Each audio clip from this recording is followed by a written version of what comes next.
Memiliki seorang lelaki yang berkejaya dan berpendapatan tinggi menjadi idaman setiap wanita demi kehidupan mewah dan masa hadapan yang lebih terjamin. Angkara keinginan seperti ini, ramai wanita menjadi mangsa penipuan.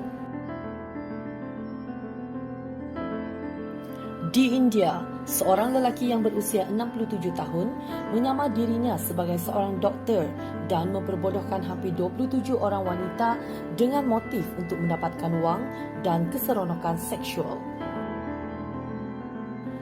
Dengan bermodalkan kata-kata manis, dia berjaya memperdaya dan memperbodohkan wanita-wanita yang berjawatan tinggi menjadi isteri-isterinya serta mengikis wang mereka. Bibu Prakash Swain dilahirkan di sebuah kampung kecil di negeri timur Odisha, India. Memulakan kegiatan ini dengan menjelajah ke laman web perkahwinan dan menggunakan identiti palsu sebagai doktor yang kononnya berusia 51 tahun. Dia mencari mangsa-mangsanya melalui web tersebut sehinggalah berjaya memujuk dan memperdaya wanita yang berpendidikan serta berjawatan tinggi untuk menjadi isterinya.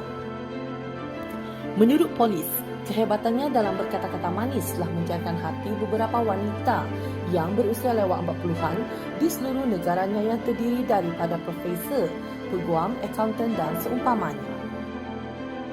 Tumpuannya hanyalah kepada wanita bujang lewat usia, balu atau janda kerana dia tahu wanita yang berstatus seperti itu di dalam masyarakat konservatif, iaitu masyarakat yang sangat mementingkan dan memelihara sesuatu tradisi, akan mampu menakutkan mereka untuk membuat aduan ke balai polis.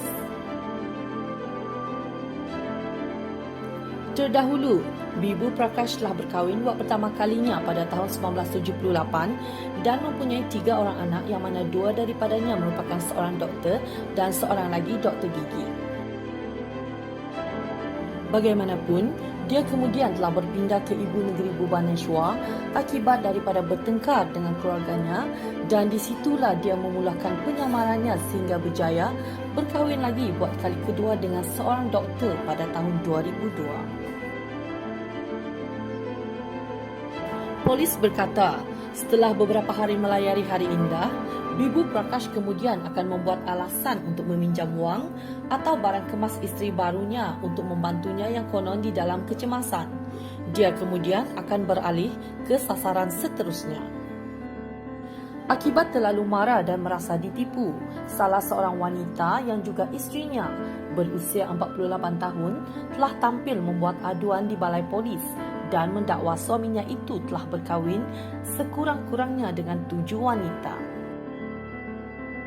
Pada Mei 2021, polis mula melancarkan siasatan ke atas Bibu Prakash setelah berbulan-bulan mengambil mangsa menguraikan dan menjejaki rancangan yang telah didakwa mangsa terhadap suspek. Menurut Pegawai Kanan Polis Sanjeev Sapati, suspek kini telah ditangkap setelah mereka menemui pelbagai identiti, akaun bank dan rancangannya untuk 2 lagi majlis perkahwinan. Puan Delhi, Puan Assam atau Puan Uttar Pradesh merupakan antara nama isteri-isterinya yang digunakan di dalam telefon bimbitnya sempena nama tempat di India di mana isteri-isterinya itu tinggal. Nama itu digunakan bagi menyembunyikan penipuannya agar tidak dapat dihidu oleh mangsa-mangsa kini dan seterusnya. Selain itu, melalui siasatan ke atas rekod telefon miliknya, dia ada berhubung dengan 70 sehingga ke 75 wanita lain yang sangat berpotensi untuk menjadi mangsa seterusnya. Menurut siasatan, dia dilaporkan telah berkahwin dengan 14 wanita.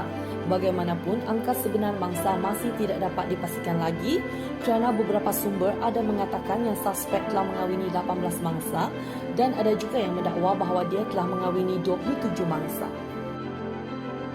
Doktor palsu ini yang menggunakan pelbagai identiti palsu dan surat pelantikan untuk memperkukuhkan kelayakan dan latar belakang keluarganya telah didakwa menipu 13 bank dengan 128 kad kredit palsu serta menipu ada menjalankan rangkaian makmal perubatan, kata akhbar Hindustan Times. Kes ini masih lagi disiasat dan pihak polis juga percaya dia yang menyamar kononnya sebagai timbalan ketua pengarah di bawah Kementerian Kesihatan dan Kesejahteraan Keluarga kini tengah mencari seseorang untuk membantunya dalam kes ini, terutama dalam kes pemindahan wang dari satu tempat ke tempat yang lain.